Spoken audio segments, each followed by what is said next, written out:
सुप्रभात विद्यार्थी मित्रों।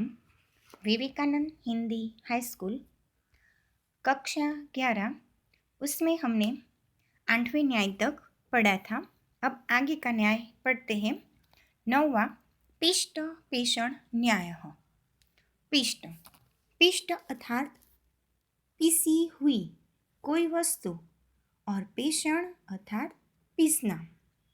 किसी पीसी हुई वस्तु के पेषण अर्थात जैसे कि गेहूँ होते हैं उसे हम पीसते हैं और आटा बनता है, तो अर्थात पुनः की जाने वाली यानी कि पीसने की क्रिया को पिष्ट पेषण कहते हैं। सामान्य रूप से कोई वस्तु पिष्ट पीसी हुई हो तो उसे पीसने की आवश्यकता नहीं होती। फिर भी यदि कोई उसी पीसी हुई वस्तु को पीसने का अनावश्यक प्रयत्न करता है तो वो केवल क्या करता है, समय और शक्ति ही बर्बाद करता है। यह वास्तविकता उपदेश करने के लिए यह न्याय प्रचलित हुआ है। जैसे कि हम सब जानते हैं कि गेहूँ हो और उससे वो आटे को फिर पीसने की प्रक्रिया करता है। गेहूँ को एक बार पीस लिया, आटा बना लिया, फिर से उसे पीसने की प्रक्रिया करें तो हमारा समय और शक्ति ही व्यर्थ होता है। उसके अलावा हमें और कुछ भी प्राप्त होता नहीं है। दो प्रकार के कार्य की यहाँ कल्पना की जा सकती है। एक तो हो गया कार्य और दूसरा न हुआ कार्य। यह न्याय हमें वो सीख देता है कि मनुष्य को इन दो प्रकार के कार्यों में से हो गए हो फिर से करके अपने समय और शक्ति की बर्बादी नहीं करनी चाहिए, बल्कि जो कार्य बाकी है, अधूरा है और जो कार्य हमें करना है उस कार्य को के पीछे हमें समय और शक्ति का सदुपयोग करना चाहिए। जैसे कि घर या विद्यालय को किसी ने पहले से ही स्वच्छ कर दिया है यानी साफ सफाई हो गई है और उसे पुनः साफ करने के लिए समय और शक्ति खर्च करनी चाहिए नहीं।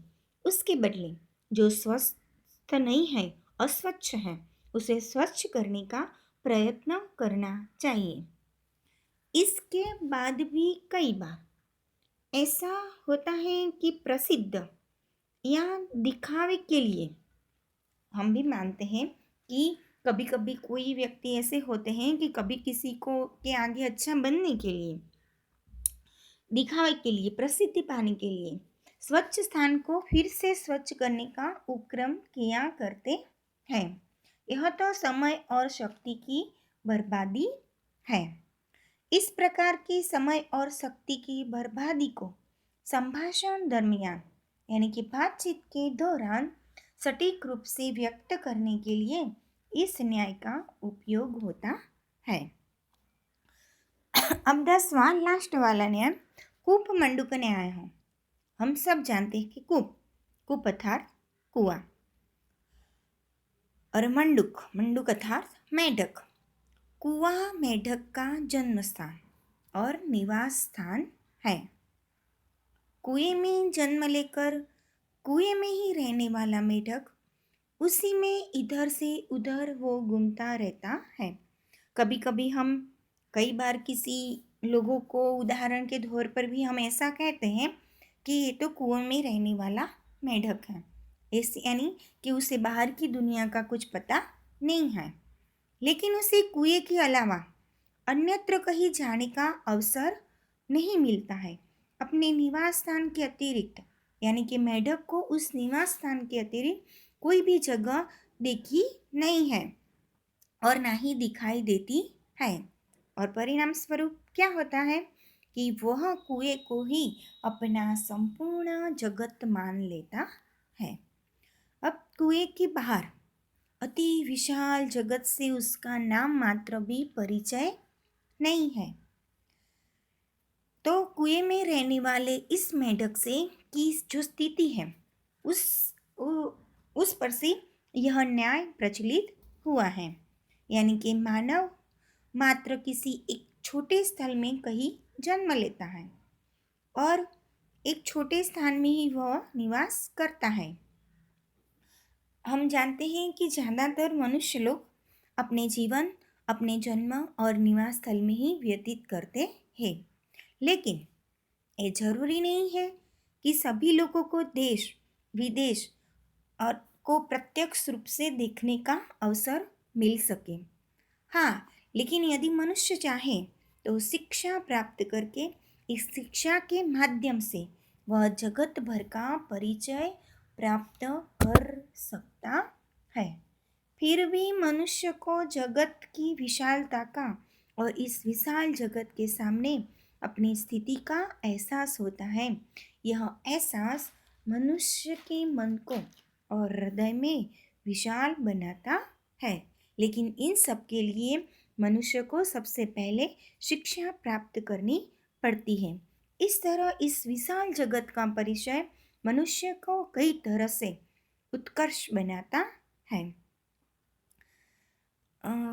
उसी विशाल जगत में जो मात्र अपने निवास स्थान रूपी छोटे से हिस्से में रहकर जो जीवन जीता है, उसे विशाल जगत का कोई ख्याल नहीं आता।